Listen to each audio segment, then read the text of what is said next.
আব্বা, কি খবর তো? এই তো রে বাপ। আর বেশি দিন এসব করতে হবে না। 12 লাখ টাকা লোন নিয়ে একটা থার কিনে বড় লোকের মেয়েটাকে কিরম পটিয়েছি দেখেছিস তো?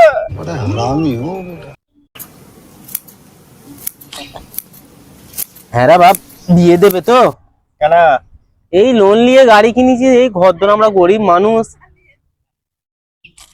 আরে মোর বাপ, তোকে চিন্তা করতে হবে না। একবার খালি বিয়েটা হতে দে না, সব শ্বশুরের সম্পত্তি তোর নাম করে দেবো রে। অর্ধেকের বেশি জীবন চলে গেল গরিবই হাল, আরে বড় লোক হয়ে আমি করবোটা কি? আরে থার দেখে সব পার হয়ে যাবে মোর বাপ, চিন্তা করিস না তুই। अच्छा ठीक है। লাস্টে এই লোন নিয়ে যে গরু কিনেছেন, এইটা বেচে না আমার লোন শোধ হয়। তুই ওই বড় লোকের মেয়ের পেছনে পড়ে থাক। समझ गया।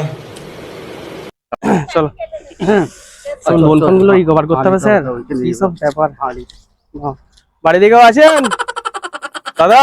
বাড়ি থেকেও আছেন? কান হবে বলুন বলুন বাবু।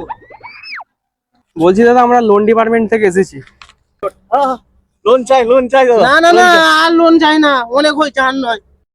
না না দাদা, আমরা লোন দিতে আসিনি, আমরা লোন মাফ করতে এসেছি। সরকার একটা নতুন নিয়ম বার করেছে, তো ওই জন্যই এসেছি আমরা।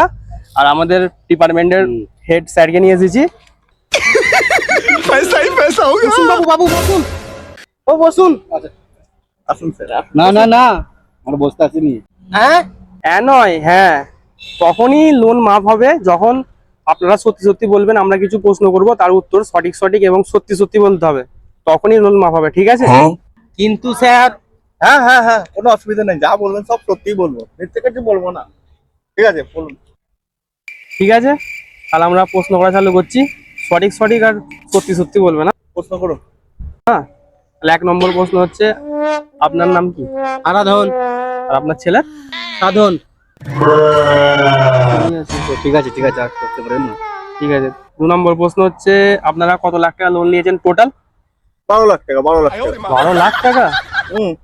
ঠিক বলছেন তো? হ্যাঁ হ্যাঁ। ঠিক আছে। 3 নম্বর প্রশ্ন হচ্ছে, আপনারা লোনটা যে 12 লাখ টাকা নিয়েছেন, তো কি করেছেন লোনটা নিয়ে? লোনটা নিয়ে একটা থার কিনেছি। আচ্ছা, থার্ডটা কিনে কেন কিনেছেন? থারটা এই জন্য কিনেছি, আমার একটা গার্লফ্রেন্ড আছে, গার্লফ্রেন্ডের বাবা খুব বড় লোক। আমার গার্লফ্রেন্ড বলেছে যে আমার বাবাকে একটু থার না দেখালে বিয়ে হবে না, ওই থার দেখাবার জন্য করেছি। গার্লফ্রেন্ড বিয়েটা হতে দিন না, সব লোন শুধু একবারে মিটিয়ে দেবো, এইভাবে করেছিলাম। লিখুন আচ্ছা। লিখুন, হ্যাঁ লিখুন। হ্যাঁ, 3 নম্বরটা ঠিক আছে। তো 4 নম্বর প্রশ্ন হচ্ছে, এই যে বড় বাড়িটা, এটা কাদের? এটা আমার ছোট ভাইয়ের। তাহলে আপনাদের বাড়ি? আমাদের বাড়ি বন্যায় সব ডুবে চলে গেছে। আপনারা ডুবে গেছিলেন নাকি? হ্যাঁ, আমরা এখানে চলে এসেছি বন্যায় সব। ঠিক আছে। 5 নম্বর প্রশ্ন হচ্ছে আপনাদের, হ্যাঁ, তো আপনাদের কি কোনো জমি জায়গা সম্পত্তি কিছু আছে? হ্যাঁ, জমি জায়গা সম্পত্তি সব ছিল। তাহলে ইনকাম করছেন কেন? এই আমার বাপ মানে মদ জুয়া আর কি বলবো, আর একটা বলা যাবে না, ওরে সব শেষ করে দিয়েছে একদম। কি কষ্টে সুধরেছি জানেন। সত্যি বলতে হবে, সব সত্যি বলতে হবে। চুপ করো।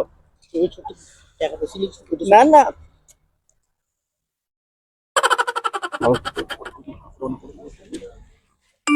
ঠিক আছে, লাস্ট একটা প্রশ্ন।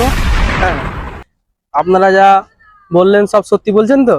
একদম সত্যি, একদম মাকালের দিক থেকে বলছি। ঠিক আছে, তাহলে আপনাদের ওকে আমরা ফোন করে জানিয়ে দেবো। আপনাদের তো নাম্বার দিয়েই আছে, লোন নিয়েছিলেন।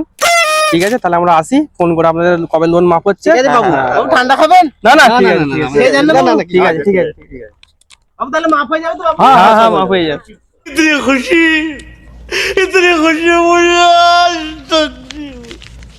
अबे रख रख। চলো চলো চলো, ফোনটা হ্যাঁ, ফোনটা কর এর দিকে, ক্যামেরা দিকে দেখ। ফোনটা কর। अच्छा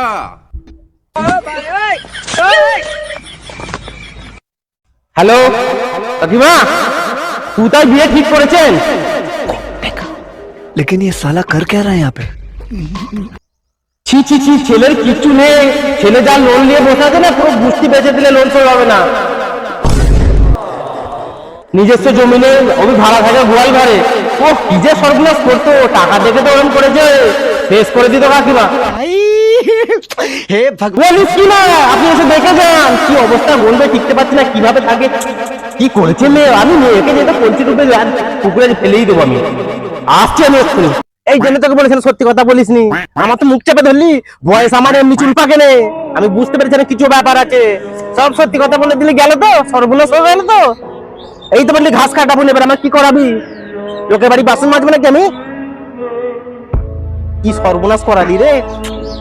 ঘাস না কেটে আমার মনে হচ্ছে তোকে কেটে ফেলি, তোকে কেটে ফেলি।